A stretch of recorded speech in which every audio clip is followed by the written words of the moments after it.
मेरे प्यारे बच्चों साइलम ഓൺലൈൻ ഹിന്ദി ക്ലാസ് में आप सबका स्वागत करता हूं മക്കളെ എല്ലാവരും സുഖമായിരിക്കുന്നോ യെസ് ക്രിസ്മസ് പരീക്ഷയ്ക്ക് വരുന്ന വളരെ പ്രധാനപ്പെട്ട ഒരു ചോദ്യം നമുക്ക് ഡിസ്കസ് ചെയ്താലോ अच्छा बच्चों देखिए यस सूचना गण पढ़े और प्रश्नों के उत्तर लिखे താഴെ നൽകിയിട്ടുള്ള എന്ത് ചെയ്യണം താഴെ നൽകിയിട്ടുള്ള ഒരു പാരഗ്രാഫ് വായിച്ചിട്ട് താഴെ തന്നിട്ടുള്ള ചോദ്യങ്ങൾക്കുള്ള ഉത്തരം കണ്ടെത്തണം റെഡി അല്ലേ നമുക്ക് ആ പാരഗ്രാഫ് ഒന്ന് വായിച്ചു നോക്കാം മനോജ് 11 साल का लड़का മനോജ് 11 വയസ്സുള്ള ഒരു ആൺകുട്ടിയാണ് ഗർമേ വീട്ടിൽ മാതാജി പിതാജി ഓർ ദാദി വീട്ടിലെ അച്ഛൻ അമ്മ മുത്തശ്ശിയുണ്ട് ഗാവോമേ നദി കെ പാസ് ഗ്രാമത്തിലെ നദിയുടെ അടുത്ത് ഏക് ചോട്ടാ ഘർ ഒരു ചെറിയ വീട്ടിലാണ് മനോജ് താമസിക്കുന്നത് ഘർ കെ പീച്ചെ പഹാഡ് വീടിന്റെ പിറകിലായിട്ട് പഹാഡുണ്ട് ഘർ കെ സാമനെ വീടിന്റെ അടുത്ത് പീപ്പൽ ഓർ കട്ഹൽ അരയാലും അതേപോലെ പ്ലാവ് ആദി മുതലായവ പേട മുതലായ മരങ്ങളൊക്കെ ഇവിടെ ഉണ്ട്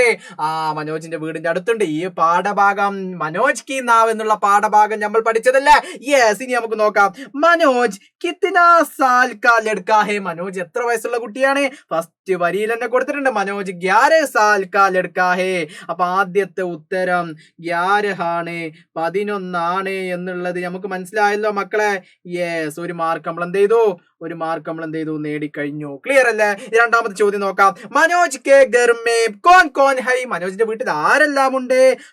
മാതാജി പിതാജി ഓർ ദാദി സിമ്പിൾ ആയിട്ട് നമ്മൾ കണ്ടെത്തിയല്ലോ ഇനി അടുത്തതായി നോക്കാം മനോജ് കാ ഘർ കഹാം ഹേ മനോജിന്റെ വീട് എവിടെയാണ് യെസ് നദി കെ പാസ് അല്ലെ വളരെ കൃത്യമായിട്ട് ആ പാരഗ്രാഫിൽ പറയുന്നുണ്ട് അല്ലെ ഗാവോമേ നദി കെ പാസ് യെസ് അപ്പൊ കൃത്യമായിട്ട് നമ്മൾ എന്ത് ചെയ്തു അത് ഐഡന്റിഫൈ ചെയ്തു ഇനി നാലാമതായി ചോദിക്കുന്നത് മനോജ് കെ ഘർ കെ പീച്ചെ ക്യാ ഹേ മനോജിന്റെ വീടിന്റെ പിറകിലായിട്ട് എന്താ ഉള്ളത് യെസ് പഹാഡ് വളരെ ശരിയാണ് പഹാഡ് അല്ലെ പഹാഡ് ഉണ്ട് ഇനി അതേപോലെ മനോജ് കെ ഘർ കെ സാമനെ ക്യാ ഹൈ മനോജിന്റെ വീടിന്റെ സാമനെ അല്ലെ അടുത്ത് ക്യാ ഹൈ എന്തെല്ലാം ഉണ്ട് യെസ് അവസാനമായിട്ട് പറഞ്ഞിട്ടുണ്ട്